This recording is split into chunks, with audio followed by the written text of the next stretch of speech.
नमस्कार विद्यार्थी मित्रांनो, स्वागत आहे तुमच्या आपल्या यूट्यूब चॅनलवर। तुम्हाला बातमी मिळालेली असेल की राज्यसेवा परीक्षा पोस्टपोन करण्यात आलेली आहे। पुन्हा एकदा ही परीक्षा पोस्टपोन झालेली आहे। विद्यार्थ्यांनी मागणी लावून धरलेली होती की IBPS क्लरिकलची एग्जाम आणि राज्यसेवा एग्जाम एकाच दिवशी आल्या कारणाने परीक्षा पोस्टपोन करायला पाहिजे। याशिवाय कृषी सेवेची जी पदे आहेत, कृषीची पदे ती ॲड करायला पाहिजे, अशा प्रकारची मागणी घेऊन विद्यार्थी आंदोलन करत होते। त्यांच्या आंदोलनाला यश आलेलं असून राज्यसेवेची परीक्षा आता पोस्टपोन करण्यात आलेली आहे।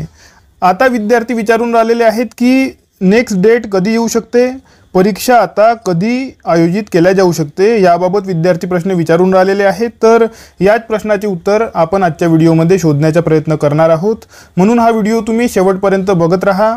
आता आपण आजच्या व्हिडिओला सुरुवात करूया।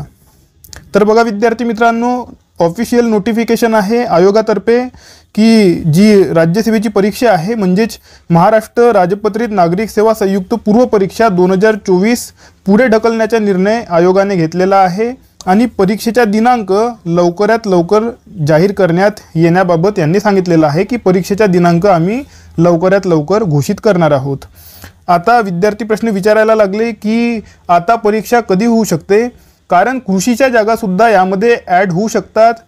आधी आयोगाने सांगितलेलं होतं, बघा हे बघा, आयोगाने सांगितलेलं होतं की कृषी सेवेतील गट ब व गट ब कनिष्ठ ही जी पदे आहेत 2-3 दिवसांमध्ये यासाठी ॲडव्हर्टाइजमेंट प्रसिद्ध केल्या जाणार आणि ऑक्टोबर महिन्यामध्ये याची परीक्षा होणार, अशा प्रकारचे यांनी सांगितलेलं होतं। परंतु विद्यार्थ्यांनी अशी मागणी केली की वेगळी परीक्षा घेऊ नका, नेहमीप्रमाणे नागरी सेवा परीक्षेमध्येच ॲड करून परीक्षा घ्यायला पाहिजे, सेपरेट परीक्षा घेऊ नका। तर आता बघा, जर राज्यसेवा परीक्षा पोस्टपोन केलेलीच आहे तर कृषीची पदे त्यामध्ये ॲड होऊन येऊ शकतात। ओके, आणि जर कृषीची पदे ॲड झाली तर बघा परीक्षा लेटसुद्धा होऊ शकते। ओके, सध्या परिस्थितीमध्ये बघा 25 ऑगस्टला परीक्षा होती, 25 ऑगस्टला परीक्षा होती। आता ही परीक्षा कमीत कमी एक आठवडा बघा होऊ शकणार नाही, आणि जर कृषीची पदे ॲड केली नाही तर परीक्षा एका आठवड्यामध्ये होऊ शकते। ओके, नेक्स्ट संडेला जर एखादा पेपर नसेल, सॅटर्डे किंवा संडेला जर एखादा पेपर नसेल, सॅटर्डेला तर सहसा बघा राज्यसेवेची परीक्षा होणार नाही, कारण परीक्षा दिवसभर चालत असते, तर संडेला परीक्षा होणार। तर नेक्स्ट संडेला जर एखादी परीक्षा नसेल तर मात्र बघा नेक्स्ट वीकला परीक्षा होऊ शकते आणि त्यानंतर सुद्धा परीक्षा होऊ शकते। ओके, म्हणजेच बघा 15 दिवस तुमची परीक्षा, 15 दिवसांमध्ये तुमची परीक्षा आयोजित केल्या जाऊ शकते। ओके, परंतु जर कृषीची पदे ॲड केली तर मात्र तुमची परीक्षा ऑक्टोबर महिन्यामध्ये बघा होण्याचे चान्सेस आहेत, कारण सप्टेंबर महिन्यामध्ये कुठल्याही प्रकारची अशी क्लिअर कट डेट दिसून राहिलेली नाही।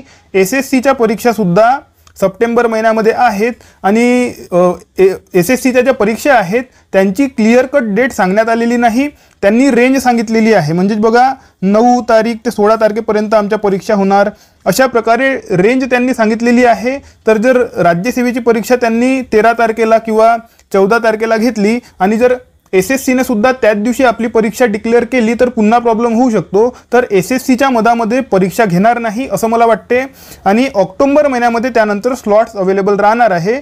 तर ऑक्टोबर महिन्यामध्ये आचारसंहिता लागण्याच्या आधी, ओके, तुम्हाला माहिती आहे की इलेक्शन आहे, तर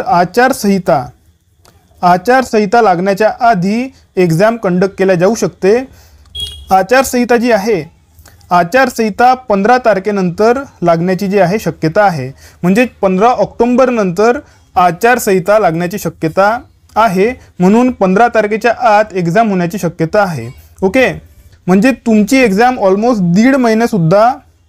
दीड महिनेसुद्धा तुमची एक्झाम समोर गेलेली आहे असं तुम्ही मानून चालू शकता। जर पुढच्या आठवड्यामध्ये किंवा येत्या 15 दिवसांमध्ये एक्झाम घेण्यात आली नाही तर बघा सप्टेंबर महिन्यामध्ये जास्त स्लॉट्स अवेलेबल नाही, सप्टेंबर महिन्यामध्ये भरपूर परीक्षा होणार आहेत, अशा वेळेस प्रॉब्लेम होऊ शकतो, म्हणून ऑक्टोबर महिन्यामध्ये एक्झाम होण्याची शक्यता आहे।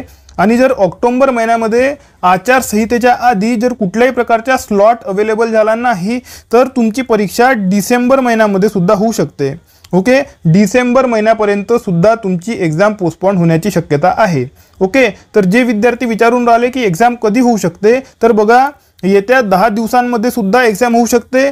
त्यानंतर जर स्लॉट अवेलेबल झाला नाही तर जास्तीत जास्त चान्सेस आहे तुमचे बघा ऑक्टोबर महिन्यामध्ये तुमची जी आहे एक्झाम होण्याचे मॅक्झिमम चान्सेस आहेत. ओके, ऑक्टोबर महिन्यामध्ये स्लॉट अवेलेबल होऊन राहिलेला आहे, तर तिथे तुमची एक्झाम होऊ शकते. आणि ऑक्टोबर महिन्यामध्ये आचारसंहिता लागणार आहे. तर जर आचारसंहिता लागली आणि जर त्याआधी परीक्षा घेता येणे शक्य झाले नाही तर तुमची एक्झाम डायरेक्ट इलेक्शनच्या रिझल्ट लागल्यानंतरच होणार आहे. म्हणजेच दिवाळीनंतर इलेक्शनच्या रिझल्ट नंतर डिसेंबर महिन्यामध्ये तुमची एक्झाम होऊ शकते. ओके, तर बघा यामध्ये जास्तीत जास्त चान्सेस कशाचे आहेत, तर ऑक्टोबर महिन्यामध्ये एक्झाम होण्याचे मॅक्झिमम चान्सेस आहेत तुमचे. ओके, परंतु याचा अर्थ असा होत नाही की तुम्ही अभ्यास करणे सोडून द्याल किंवा अभ्यासाला तुम्ही खंड पडू द्याल, गॅप देऊ नका.